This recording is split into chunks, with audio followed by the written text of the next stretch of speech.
You're listening to Music Tectonics.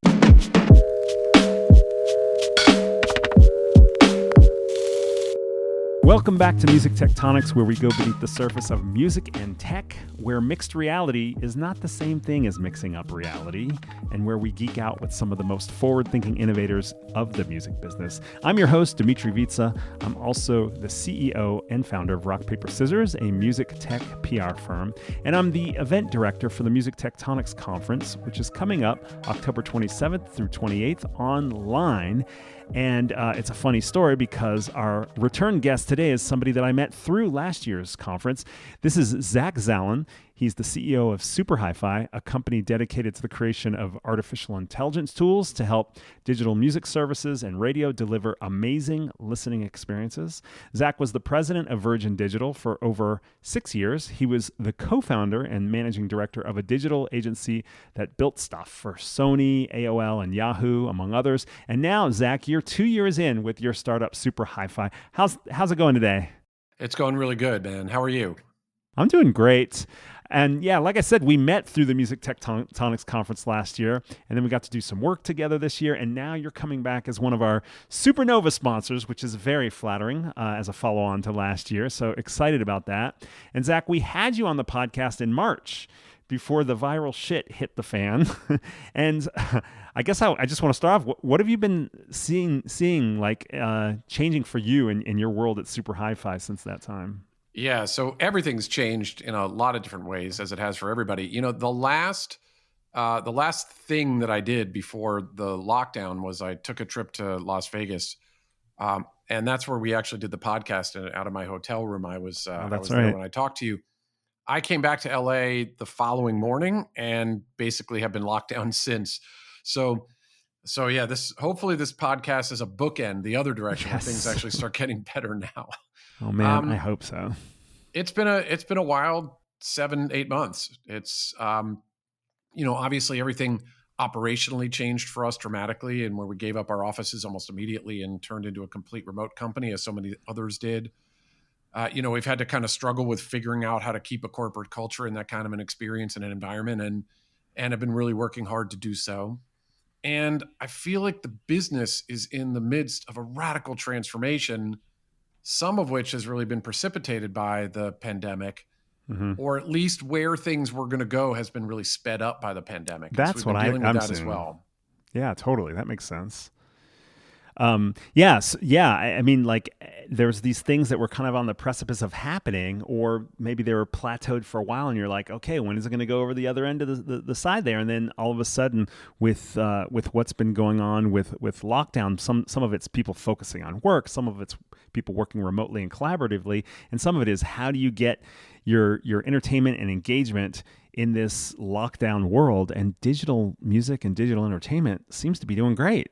Yeah, well, I think for obvious reasons, right? When you're stuck inside and you don't have that much else to do, digital entertainment is the ultimate experience because of the opportunity for personalization and the broad array of content choices and all this other stuff that goes along with it. And, if you remember at first, what we really saw was an explosion of video consumption, right? So right. Netflix and Amazon Prime and Apple TV, and they were just off the charts. Right. And I think that slowed down over some period of time. People realized, like, okay, I only have so much free time at night to watch a video. I can't really sit around and do that all day. I still have to work. Right. And one of the great things about music is that it's something that you can consume while you're doing something else. And so I think that music seemed to rise pretty steadily after that. That, people really got into video for a while, and then that kind of dropped off and started to level off a little bit. And then music really started to rise. And what we're seeing now is a pretty dramatic transformation of the digital and broadcast radio experiences, honestly, that are, I think, going to be permanent. Yeah. And, I think another piece of it could also be that people binge watched everything they wanted to binge watch, and it's been a lot harder to create new video content with lockdowns and remote work. And so maybe there's a little bit of tabling off there, but you're right. Even in that scenario, music's still getting created because you can do a lot more remotely. I think you can't shoot video remotely. You can collaborate remotely, musically speaking. So yeah, you know what? That's a really good point. Yeah. So okay, so I imagine it's a combination of A, people just got bored of watching video 24 hours a day, and B, they like had to go back to work too. Yeah, but like you said, there was less to watch because you already binge watched all the good stuff, and it's not like there's a lot of production happening. So yeah, it's some combination of that. Yeah. And music. One of the other great things about music is it's evergreen, right? You're not going to sit and rewatch Game of Thrones over and over and over and over and over again, but you might listen to an album many, many, many times. And so music has that quality where it doesn't really burn out just because you listen to it once. Right. Yeah. It'll be interesting to circle back to this question about whether the pandemic and the lockdowns have pushed this aspect further. But something we talked about last time was how the first phase of music streaming, like bigger picture, was riddled with struggles around getting music licensed. The DSPs were competing on building catalog. Then they were competing on exclusive content. And at the same time, they were competing on user experience. So there was this kind of a war between non-interactive, lean-back experiences, kind of like the original Pandora, and versus the interactive jukebox experiences like the original Spotify. And then eventually all the DSPs basically adopted both types of user experiences. One leans one way or the other, but they all have whatever you want, you can get it, whether it's the jukebox or kind of the lean back radio style.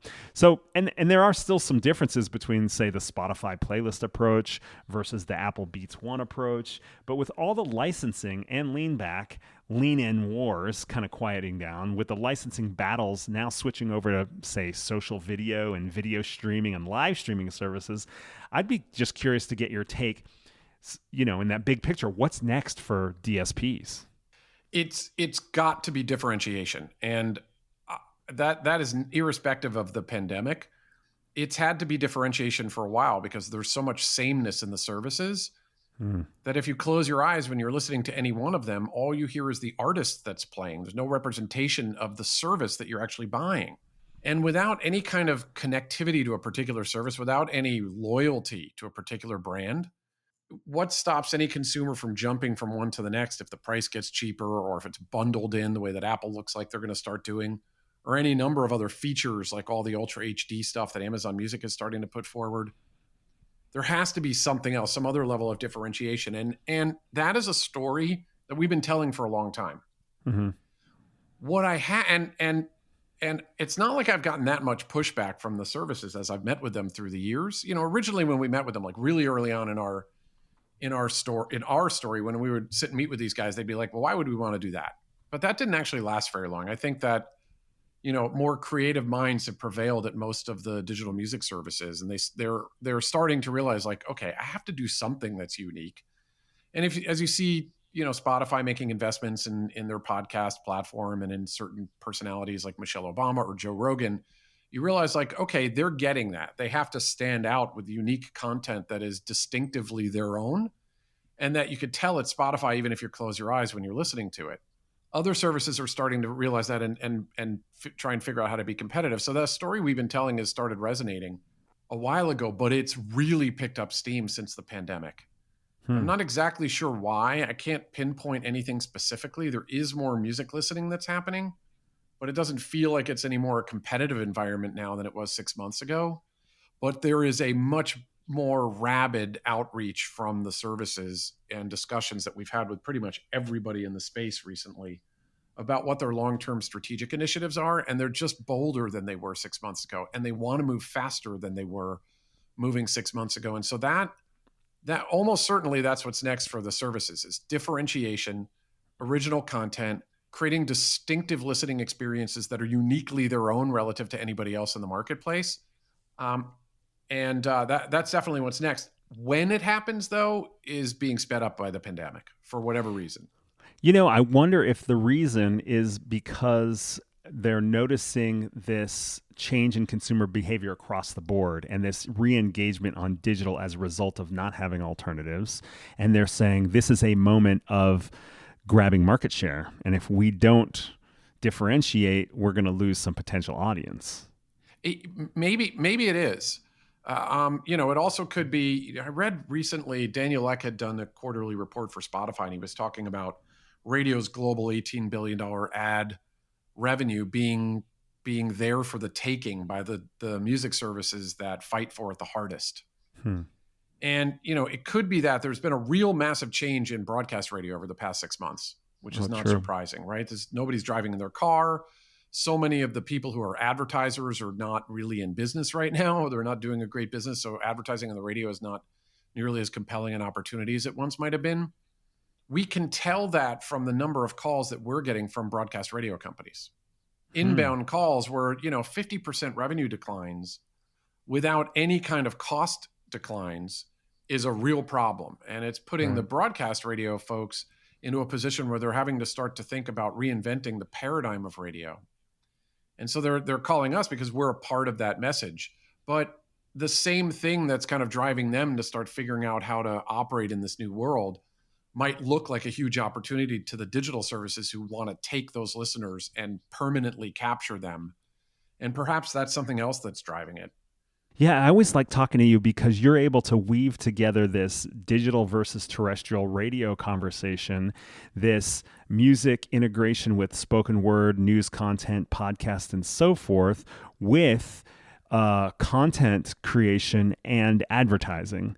When you weave all that stuff together all at once, you get a kind of an interesting top level view of this shift. And so it's really interesting to hear you talk about that as well, because I'm sure you're right that maybe that's the land grab is on who's going to own audio advertising, because nobody besides digital radio terrestrial radio, since terrestrial radio has kind of owned that space for decades, right? And it hasn't fully transferred over to the DSPs or even the internet radio stuff, right? No, and it may not in a way. I mean, we don't really know that yet. The jury is certainly out on how that's going to manifest, but because the broadcast radio people are really good at selling advertising. They understand that model. It's in their blood.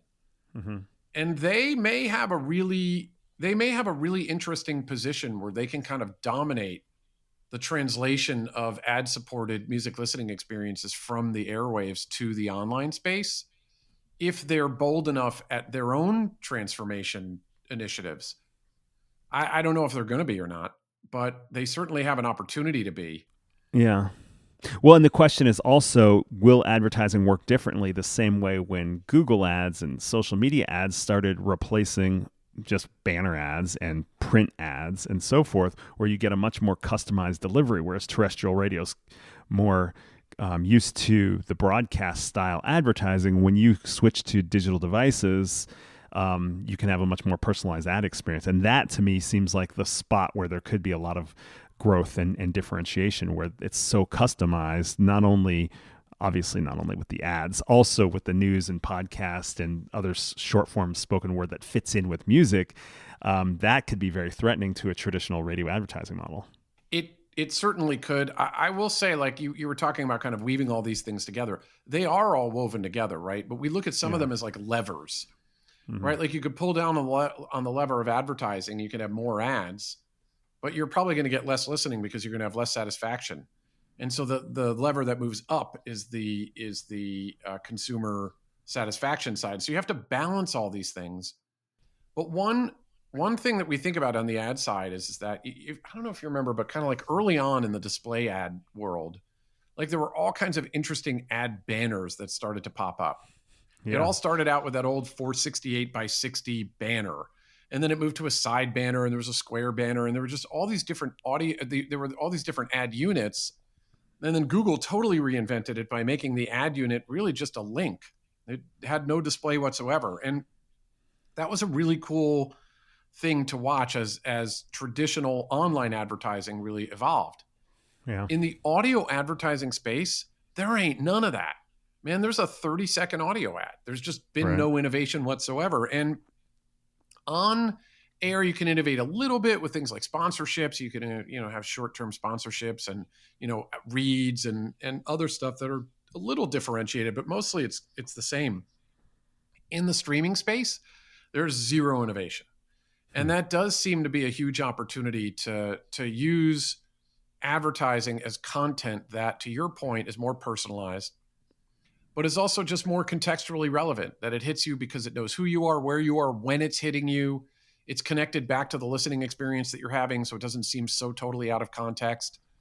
It could be a lot shorter, so it's punchier. You could play more of them without annoying consumers. There's like a huge wonderland of opportunity for audio advertising that, yeah, I think could be a threat to terrestrial broadcasters if the digital services figure it out, but they just aren't yet. Yeah. I mean, smart speakers with an interactive ad too, where there's a call to action that you can take right there with your speaker right then, or get more info or order or whatever. That's kind of a crazy kind of audio ad that I feel like I've heard somebody was testing on. I can't remember who it was, but I don't know where that's gone. It reminds me of the craziness of when Amazon started sending those little remote buttons that you could press to reorder detergent. Like if there's an audio version of that, whoo, that's kind of that'll be a huge boon to that whoever figures out the advertising on that. It will. So then I'm actually going to modify the question that you asked. You said, what's kind of the future of these listening experiences? And I very much believe that differentiation has to be key to it, right? You have to have better listening experiences, but I think you can layer in there more innovation around the audio ads that are helping to pay for some of these things that enhance the experience and open up more monetization opportunities at the same time. So it's some combination of that differentiation and audio ad innovation. And you weave those together in a nice enough way. And I think you could really have, you can have some pretty amazing experiences in the not too distant future. It's interesting as you talk about this, Zach, I was thinking, there's this, in the music industry, there's kind of some tension between advertising-based music experiences and subscription-based because advertising pays so much less to rights holders and creators. But you're almost painting a picture where advertising could really grow in revenue if it's creative enough. It enhances the experience.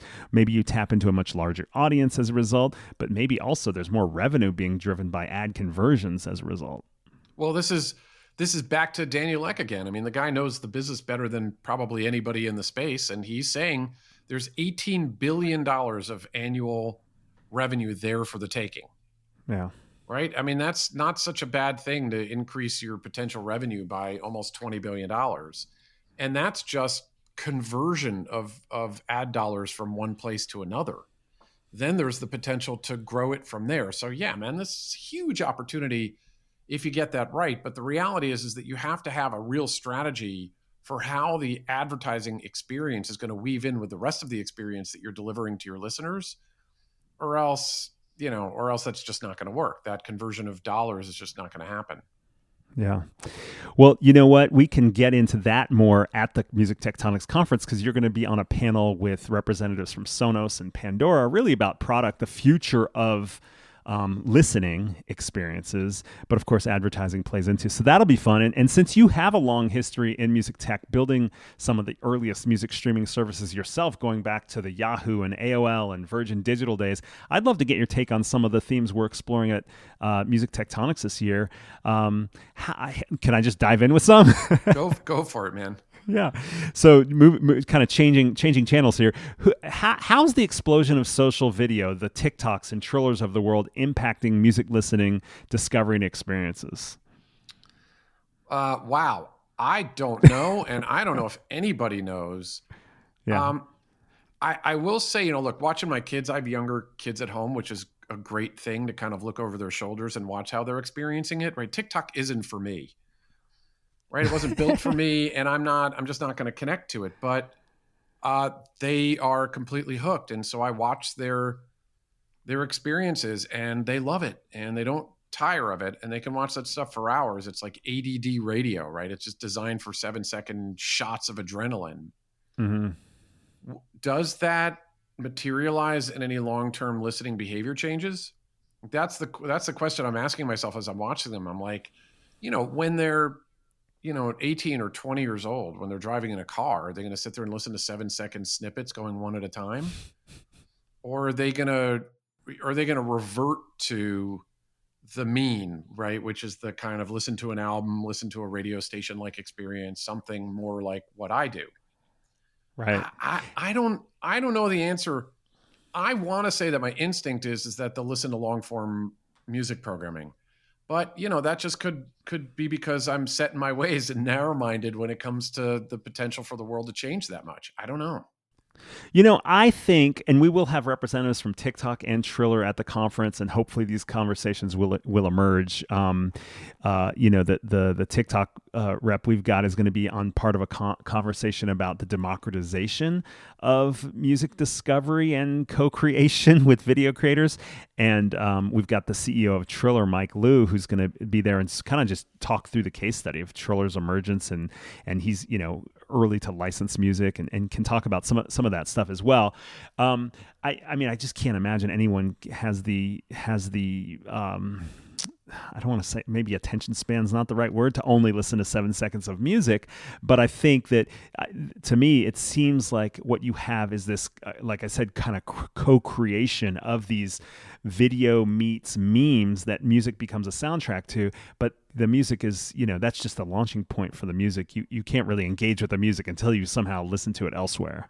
Yeah. Here's something else that I noticed, and I'm not sure if this is really that interesting, but to me it seemed kind of cool. We've been looking at these like AI music creation tools for years, not because we're interested in doing any of them, just kind of, scientifically and creatively. It's been neat to watch algorithms attempt to create music from scratch that might be interesting to consumers. Nobody's done a good job of it really yet.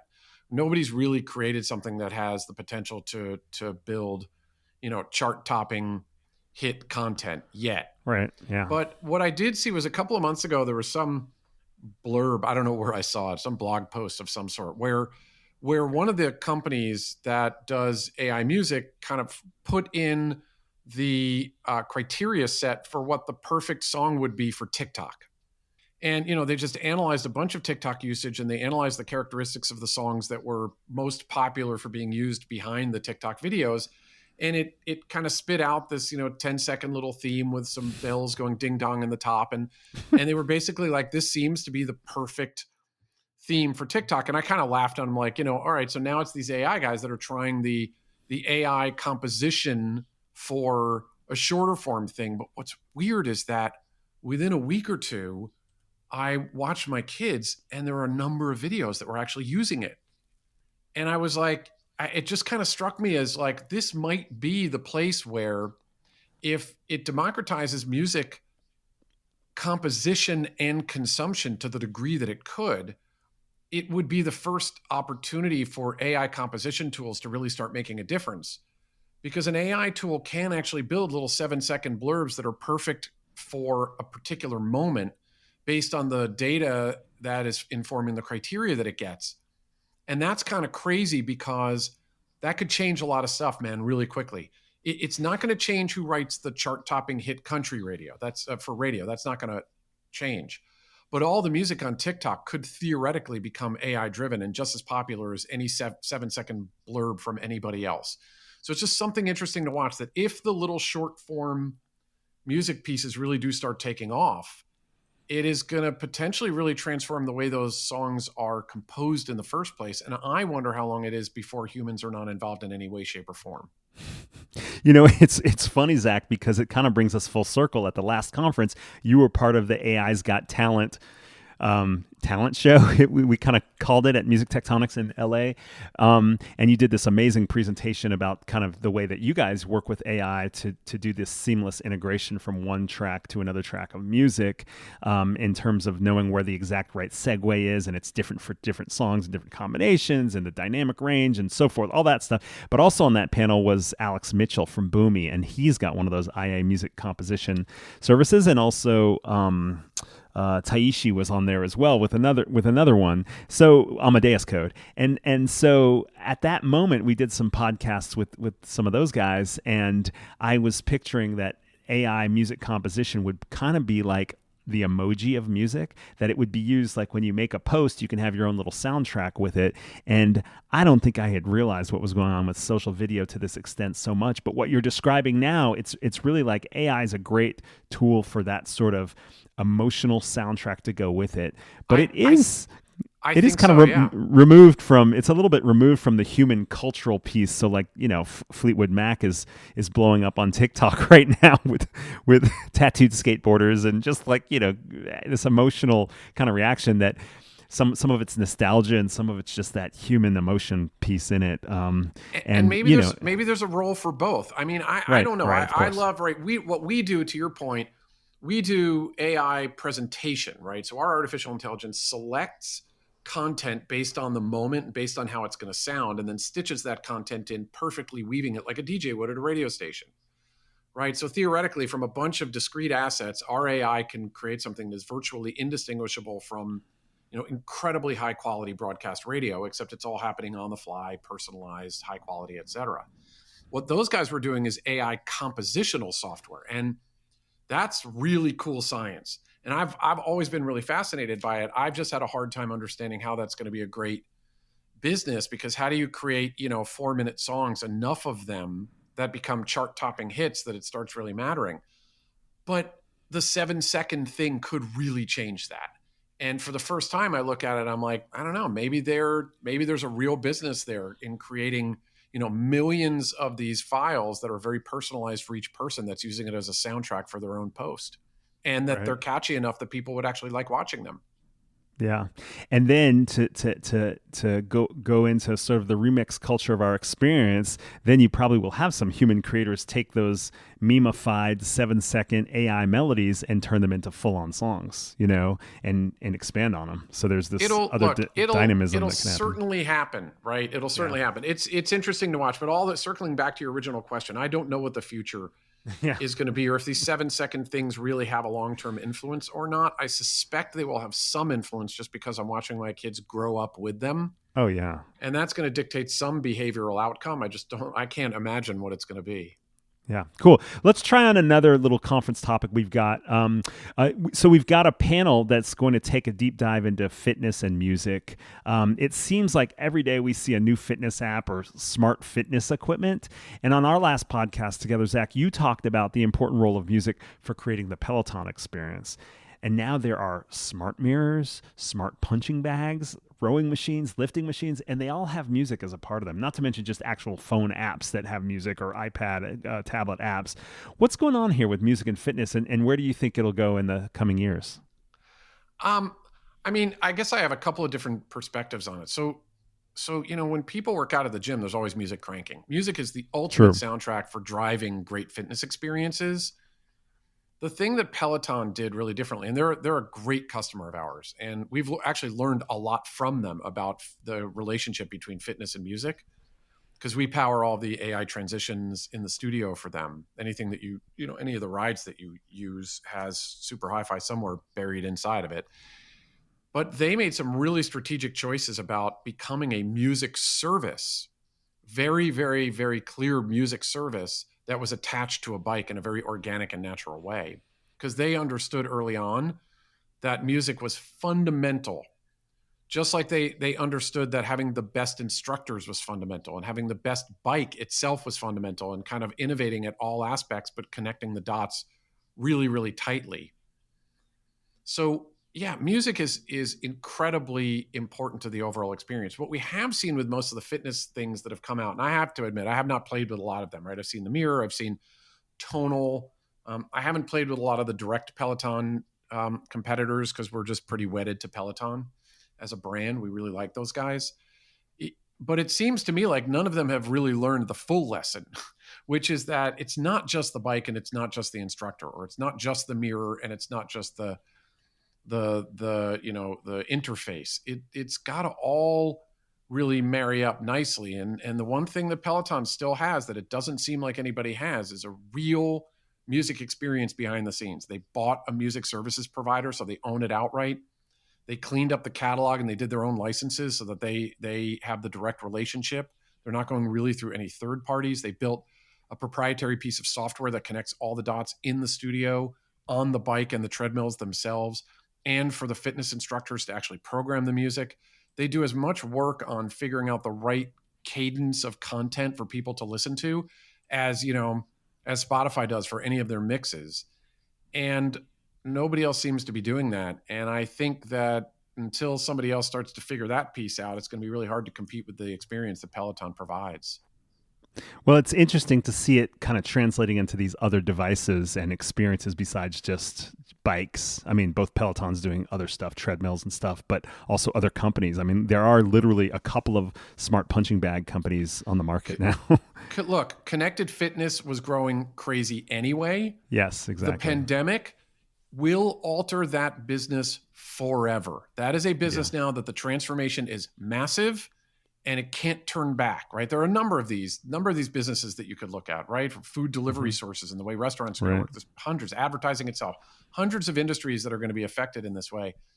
But digital fitness in general at home is a massive one. And so it's not surprising to see the rise of connected fitness and innovation around that landscape. But just to tie it back to the point of music is the fitness experiences that do the best job of connecting music to the experiences are going to be the best fitness experiences, because music rocks for that. Dead silence in the background sucks, and bad music experiences suck. You just can't have a playlist of crap. Yeah. If you look at what Peloton has done with with artist-centric rides and exclusive content and the way that they treat the music as a really essential part of the overall experience, you kind of understand that's why these guys are in the leadership position that they're in. Yeah. So this is interesting because we talked about digital music, digital entertainment, even some Netflix stuff, and now fitness as sort of fitness and music, they were already kind of on the rise and growing regardless of the pandemic. There are two areas that we're going to talk about at the conference that seemed like stepchildren of music until the pandemic hit. So they weren't already necessarily in a strong position, in my opinion. And now there's actually getting past these kind of barriers. The two that I'm thinking of are live streaming performances and mixed reality. So let's take live streaming. Music fans were were not as excited about watching a concert on the internet as going to one or having a purely produced listening experience. They prefer, just listening to great audio. What's your take on the explosion into live streaming, and do you think it's going to last? All right. So I'll just share, a long time ago in another life, I ran a nightclub in Los Angeles called the Troubadour for a few years. Oh, I didn't know that. When I left the Troubadour, I started my own digital agency, and I started a second company with a bunch of friends called LA Live. LA Live grew quickly. It was a webcasting company. We put ISDN lines in almost every major venue on the East and West Coast, mostly West Coast, but some on the East Coast. Oh. And we had live video and hosted webcasts of artists playing. And back then, which was kind of the mid to late 90s, the record labels would pay you for that. It was a promotion and marketing expense. And so it was actually a profitable company. Did hundreds of these webcasts, some of which were really big. I think, some of them actually ended up being on TV. Most of them were, postage stamp sized dial-up modem crap that didn't sound so good. We were really heavily invested in it. It was a passion project for us. We had a lot of fun. And it was very popular for that period of time. But, the thing that I never really got was you can't really experience what it's like to be in a venue without being in a venue. And it's always been my maybe somewhat old-fashioned view of things that you can't, that it's part of, 90% of it is being there in a way. And so right. As that business kind of faded for a whole host of reasons, not the least of which being that, the record labels started to realize they can get paid for it, which we just didn't feel like doing. That, my perspective on it was maybe a little bit, not pessimistic, but it's just, I never really understood where it was going to grow into. So now it is exploding and it's awesome. And it's giving people a lot of opportunity to have live-like experiences in their living room without actually having to leave. And it's bitching. But your question is it sustainable? I don't think so, primarily because I think that once the pandemic is over, and it will be over, whether it burns itself out over time or there's herd immunity or we all get needles in our arms and we're immune, I think that the likelihood of people wanting to stay indoors is going to be really low. And I think going out to see live concerts with lots of other people is going to feel incredibly freeing. And I think we are going to see an explosion of in-venue live performances after the pandemic ends. And I think the byproduct of that is people aren't necessarily going to want to stay at home and watch it on their screens. Well, I would push back on this with you. I think you're right about the early days, if and when we get to a place where we feel safe. And the reason I would push back is because one of the seismic shift trading cards we made last year when we handed out those trading cards at the conference was there's no single formula for success. And so I get that, dude. Listen, this is a viewpoint, and I'm as likely to be wrong. I'm as likely to be wrong as I am to be right. I just have a very specific perspective on it. And as I shared, I caveated that this could just be an old-fashioned view. But here's what I'm going to add, because you asked the question. Mixed reality. Oh, yeah, that's next, yes. Okay, that different story. Because the problem with watching a live music experience on your screen, whether it's your TV or your laptop or something like that, is it is a one-dimensional aspect of the live experience. Right. It doesn't have any of the feel. It just has the look and sound. The thing about mixed reality, and more specifically, I think actually virtual reality, which is growing leaps and bounds in terms of capabilities, is that it can synthesize the feel of being there wherever there is. And I do think there might be a much better opportunity to feel like you're in a room with lots of people, to get the kind of more awe-inspiring power of a live experience when you feel like you're there. The view of it is very different inside a VR headset than it is on a flat kind of two-dimensional screen. And so I think there may be something there that's really interesting and very powerful.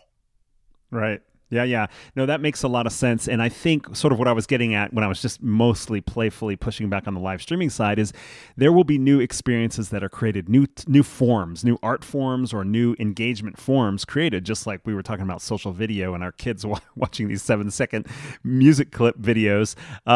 There's new forms that make sense in a new way for a new audience. And that's where I'm thinking live streaming could succeed, maybe for a certain size artist or certain genres or certain type of producer that doesn't necessarily recreate a live show on a stage as easily as at home in their studio, or, there's all sorts of stuff. But you're right. Then there's this overlap between virtual reality and live stream concerts that creates a new thing. And, one of the folks that's going to be coming to speak is one of the co-founders of Beat Saber, which is kicking ass. Yeah, it's awesome. And also Tribe XR, which is a VR DJ community where it's not just about performance, but it's kind of like community building as DJs where you can watch each other DJ. So there's, I don't know if you're familiar with what Oculus has been doing. Facebook bought them a number of years ago, and they've been really on the leading edge of all kinds of cool technologies. And they have a new version called the Oculus Quest 2 that's hitting in like 2 weeks. And the Oculus Quest 2 has like better battery life. It's totally cordless. It's, 4 times the processing power and about 50% more pixels, which means that it reduces something that they call the screen door effect. So it looks more realistic when you have the goggles on your headset. It's also something like 30% lighter, maybe. I don't know. But the feel of kind of synthesized presence is getting so good that I can envision a scenario where people are putting on live concerts where you have avatars of other people that are around you with an ability to talk back and forth with them that starts to approximate the feeling of actually being in a live venue. There's something really awesome there. And I'm interested. I don't know what's actually out there from a software standpoint. I don't know if any of these virtual venue folks that are putting these live streams together are thinking about how to translate that into a more immersive experience like VR. But the reality is once you experience something in VR, like Beat Saber, you can't experience it the same way outside of VR. And so I think there's a whole huge business and experience opportunity that happens for VR at some point in the future that just doesn't really work on a flat screen.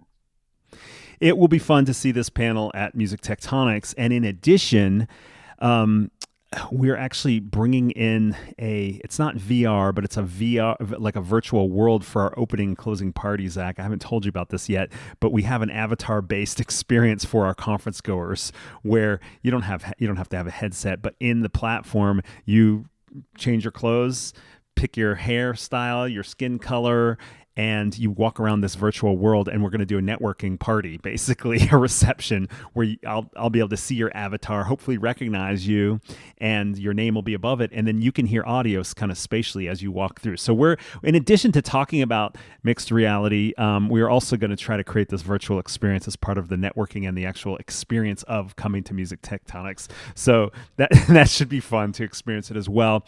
So, go ahead. Very cool, man. Very cool. Yeah. So let's circle back to your core area, listening experiences. Last time we talked, Spotify had made their big podcast acquisitions. Since they got some, since then you talked about this on this episode, getting the exclusive podcast shows. Do you think their acquisitions have been successful? And where do you see this DSP move into podcasting going next? Now that we've gotten to this place, what's next? Yeah, I think Spotify's done a really great job. They have not yet figured out how to weave the podcast content in with music listening experiences in a really fluid way, right? And our view of the world is that you have to present content really well, not just select the right content in the first place. Those are two independent challenges, but they both have to get met. But yeah, man, I mean, look, they've been making really big bets, and I think some of those bets are going to be complicated to work through. Like, there's some big rumor now that all kinds of people inside of Spotify are pissed off because they can't edit Joe Rogan, and they feel like Joe Rogan's, values are different than theirs in some ways. That's going to be something they're going to have to work through, try and kind of figure out how to present alternative viewpoints that may not necessarily reflect what the company stands for, but that are still interesting and entertaining enough to drive more listeners and more revenue. I think they've been doing a really good job. And the interesting thing is they don't have to get a lot of these bets right. They can get a lot of their bets wrong because of their continued growth and their dominance in the streaming music space. They just have to get a few of those bets right. And then they'll learn which are the right bets, and they'll just start getting better over time. So even if they get 5% of their podcast bets right, that's okay, because the next year they'll get 10%, and the following year 20%. And they'll just get better and better the way that, say, Netflix has. Or Netflix had so much shit on their system for so long. But if you notice now, it's much more scientific. Their bets are bigger, but better. And I have a feeling Spotify's, heading towards there. And at the same time, you see kind of Apple making all kinds of changes to their platform and starting to bundle in pricing. You see Amazon racing towards quality with their Ultra HD stuff. There are some really good platform improvements that I think we've seen over the past 6 to 8 months, and I think it just bodes really well for the long run for streaming music services.